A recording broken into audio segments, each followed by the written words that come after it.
Okay. LDBC, this is your boy, the coach. Blah, blah, blah. On the coach show live. Wow. Here it is. Today is Wednesday.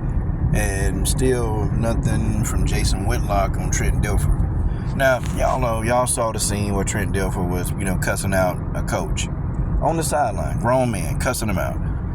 And y'all know that Trent Dilfer, he's a very, very intense coach, and coaches and assistant coaches, they argue all the time, okay? It's football, okay? I've seen assistant coaches and coaches go at it, okay? It's not anything new. Sometimes they get heated and sometimes they get heated behind the scenes.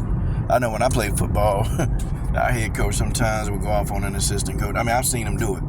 But I never used to see him do it publicly, like on the field or during a game, but I've seen it happen before. So it's nothing, to me, it's nothing new. The problem is that you have people like Skip Bayless, Dan Patrick, and all of these people, and by the way, these are white guys, they're calling out Trent Dilfer. They're calling him out. They're pretty much ripping him to shreds, talking about what he did was like unclassy. Jason Whitlock, he's yet to actually, criticize Trent Dilfer. And guys, why? Trent Dilfer's a white guy. Jason Whitlock don't really has a history of criticizing white guys too much. Okay, he ain't gonna do it. Okay, anything black, Jason Whitlock is there to tear it down. That's what he do. I'm gonna tell y'all what's gonna happen to this dude one day. And I'm putting it out there, okay? One day, Jason Whitlock gonna get caught slipping. Okay? And let me put the seatbelt on for this, okay? Y'all used to that now. Okay? I'm gonna put the seatbelt on for this. Because I'm gonna tell y'all really what's gonna happen. And I think that seatbelt just kind of came on in time to kind of give you a break to prepare you for what the coach about to say. Okay? I'm gonna tell you what's gonna happen to this guy. Alright, the seatbelt is on. Jason Whitlock gonna get caught slipping. Okay? He gonna be roaming around in public. And somebody, they gonna recognize this dude, and they gonna pull up on him, and somebody gonna crack him upside his head. And I'm telling y'all that's what's gonna happen. Okay? And I'm not saying that Deion gonna do it. I'm not saying that a Deion fan gonna do it. I'm just saying a black person who Jason Whitlock just decided to tear down, somebody from that family gonna hit him upside his head and catch him slipping. Because even when a young black man is shot up, okay, unarmed black men, when they get shot, Jason Whitlock, here he come to defend the police officer. Somebody gonna get this dude. Because we know now that if Deion Sanders was a white guy, or had there been Deion Sanders going off on his coaches, Jason Whitlock would already, be putting a video out talking about, how Deion was, didn't have no class. I mean, hell, when he reprimanded Kamani McLean publicly and told him, hey, Kamani, missing meetings, not watching video, okay, not doing the stuff that he's supposed to be doing. When Deion Sanders publicly reprimanded Kamani McLean, well, here Jason Whitlock made a video. And Deion Sanders didn't cuss, he didn't call the man any names.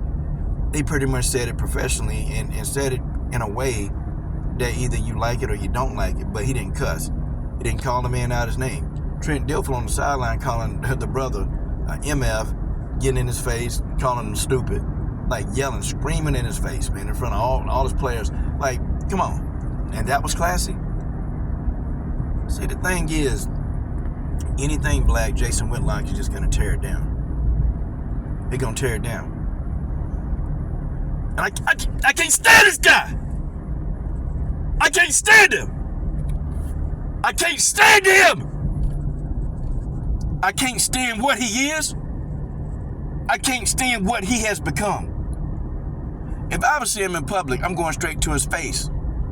I'm going straight to this man's face, and there won't be nothing he can do about it.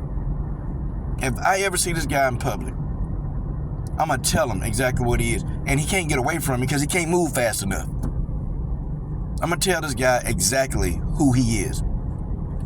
And he going to listen to it. I don't care what he got to do. Can't run. Oh, he going to listen to it. He's going to hear. I'm going to get right in his face and retaliate. Man, he a big dude, man. What if Jason Whitlock ain't stupid, he ain't going to swing. Swing at what? This man purpose. This man is pretty much damn near immobile, okay? He's immobile. He ain't in no condition to be fighting nobody. Jason Whitlock got feet problems.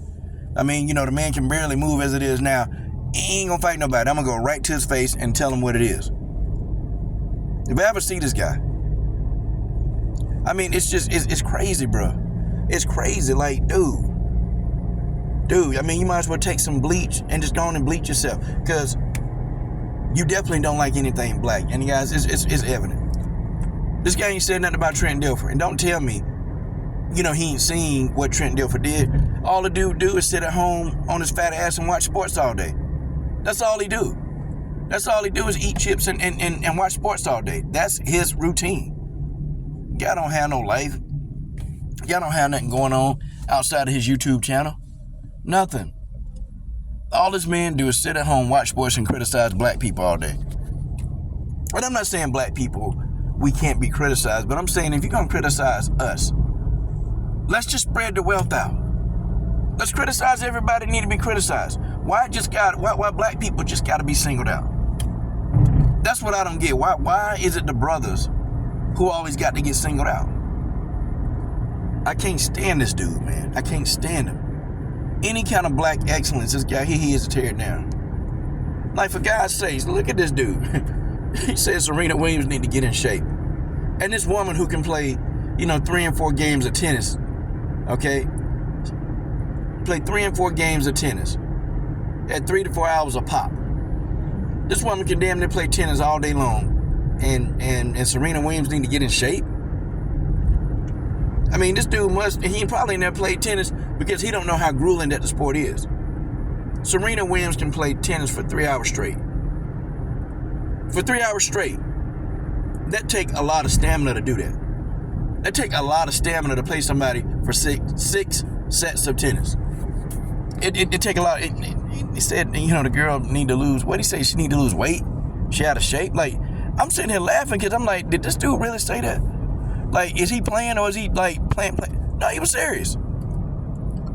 Then he talked about Simone Biles. Then he talked about Gabby Douglas. Any kind of black excellence. Any kind. Always on LeBron James. Always. And then I think he was the one, man, that, oh, man, what did he say, man? Westbrook. I mean, the list goes on and on and on about the black players that this man is constantly criticizing. Constantly. I mean, it is what it is. Somebody gonna see this dude out in public. They gonna see him. And somebody gonna legit crack him upside the head. Like, you remember when Tommy Sotomayor tried to go to, like, a black function in New York, and some of the brothers, they recognized Tommy Sotomayor and they beat him up? Y'all remember that? See, Jason Whitlock gonna mess around and try to do something like that. He gonna try. He gonna really try to. And try to, see, like, hey, I support my own people. But, man, they're going to run him out of there. And really and truly, if people really know what he about and the stuff that he say and the stuff that he do behind the scenes, ain't nobody going to deal with him anyway. I remember looking at him, and he was on an interview with Barbershop Conversations with Fred. And, and it seemed like, him and Fred buddies now. Because Fred started actually changing the way he speak after having Jason Whitlock on the show. Jason Whitlock probably told Fred, man, you can't be pandering to these people down here, these brothers down here, man, because, man, they gonna have you trying to, think that racism is the cause of what's happening to the black race, and it ain't that. See, he probably started telling Fred that. And then Fred became a Jason Whitlock disciple. Because Fred done flipped it. Fred done switched it up a whole 180. He done switched it up a whole 180, okay? And he, too, condemns black people for everything. And I'm not saying that, as a group, we don't need to be criticized. Sure we do. But if the only people that you criticize is black people, when you got everybody else out here effing up, well, then I have a problem with that. I got a problem with if you're just going to only criticize black people. And the only person that he seems to want to criticize is Deion Sanders. When Deion Sanders winning, you're criticizing the man. Okay, when the man lose, you said, oh, Deion got 42 lashes. Like, seriously, who says that? Who says that? Except for a guy that's been eating one too many biscuits with butter on them. Okay, this guy has been eating one too many biscuits with butter on them. That's what he's been doing. I mean, seriously. And the stuff that he says, it's just like, you start shaking your head. Like, is he really saying this stuff? And he really is. And now I'm starting to really think that I don't think he's doing it for his audience. I think the man, I don't know, boy. The man don't like his self-image. I don't know. Maybe he don't even think he's black. I don't know. But the stuff that he's saying is just, it's not, you shouldn't be saying this stuff. Okay? You can criticize, but criticize everybody. No, I may not like Skip Bayless. I might not listen to Dan Patrick and Dan Le Batard. But at least they go in and they do, when somebody do something just off the wall, like Trent Dilfer cussing out his coaches on the sideline. Yeah. They said something. They said something. Skip Bayless notoriously will criticize black players all the time. Dan Le Batard, they criticize black people all the time, but damn it, they went in on Trent Dilfer. It's like, okay, dude, even the white guys who are pro-white, they can criticize Trent Dilfer. But you still ain't nothing to say, nothing. It's wild, bro. This is wild. Like, I don't know. I don't know. But I do know that if this dude continue on the path that he's on, somebody is going to deal with him. Somebody going to deal with him. Okay? I don't want to knock him upside the head. And I mean, it's just his opinion. He's entitled to his opinion. Oh, he's entitled. But that opinion is going to really incite somebody to go crazy. Especially when you're talking about some of these families of some of these murdered, black men, these murdered unarmed black men, of course. But we'll see what happens.